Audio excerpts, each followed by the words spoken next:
ये है मई के महीने का मौसम। मई के महीने में दिल्ली और आसपास के इलाकों का दृश्य हम आपको दिखा रहे हैं। यहाँ पर धुंध छाई हुई है। ऐसा लग रहा है जैसे फरवरी का महीना हो, जनवरी का महीना हो।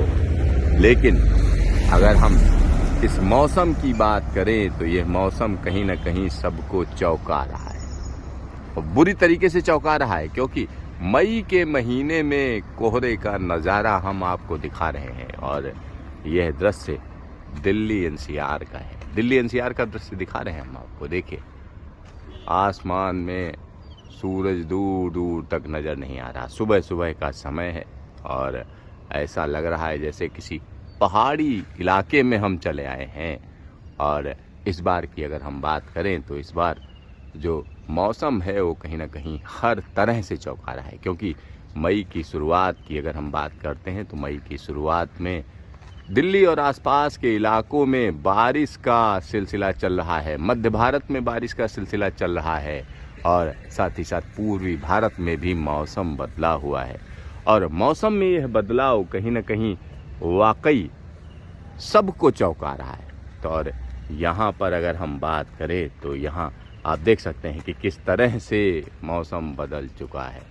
और मई के महीने में आमतौर पर ज़बरदस्त गर्मी होती है और अमूमन जो तापमान होते हैं वो 40 डिग्री सेल्सियस को पार कर जाते हैं। लेकिन यहाँ दिल्ली और आसपास के इलाकों की अगर हम बात करें तो मौसम में बड़ी तब्दीली देखी गई। बड़ी तब्दीली है क्योंकि मई की शुरुआत है और तापमान 15-16 डिग्री के आसपास, 20 डिग्री के आसपास रह रहे हैं।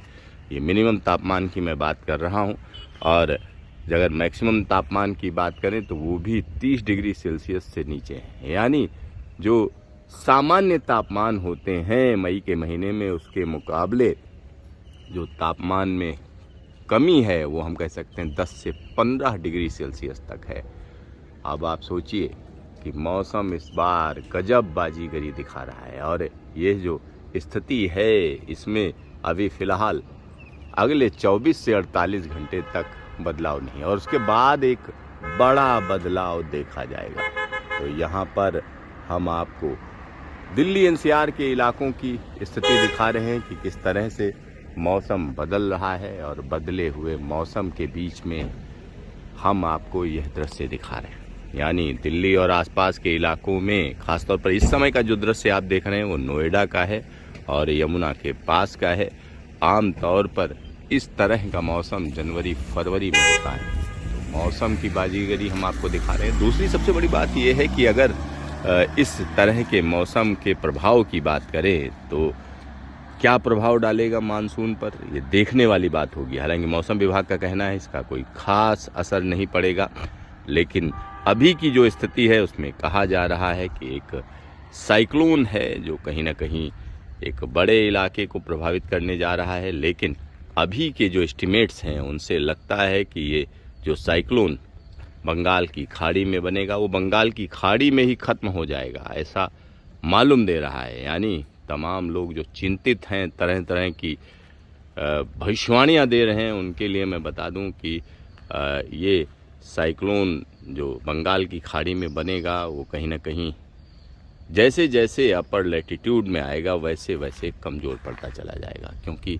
अभी की अगर हम बात करें तो जो मुख्य भूमि है भारत की, वहाँ पर तापमान कहीं ना कहीं नीचे हैं, काफ़ी नीचे हैं। क्योंकि मई के महीने में जब ज़बरदस्त गर्मी पड़ती है उसके बाद मौसम में बदलाव आता है और ये बदलाव कहीं ना कहीं एक बड़े इलाके को प्रभावित करता है। लेकिन ऐसा लग रहा है जैसे मौसम पूरी तरीके से बदल रहा है और कई लोग इसको क्लाइमेट चेंज से जोड़कर देखते हैं। लेकिन क्लाइमेट चेंज से हर चीज़ को जोड़ना ठीक नहीं होगा, क्योंकि बहुत सी चीज़ें हैं जिनके जवाब तलाशे जाने ज़रूरी हैं और उसके लिए रिसर्च ज़रूरी है। अचानक ये नहीं कि आप व्हाट्सएप यूनिवर्सिटी से उठाइए और कह दीजिए कि आप क्लाइमेट चेंज है। अगर क्लाइमेट चेंज है तो किस तरह का है, क्या पहले ऐसा कभी नहीं हुआ?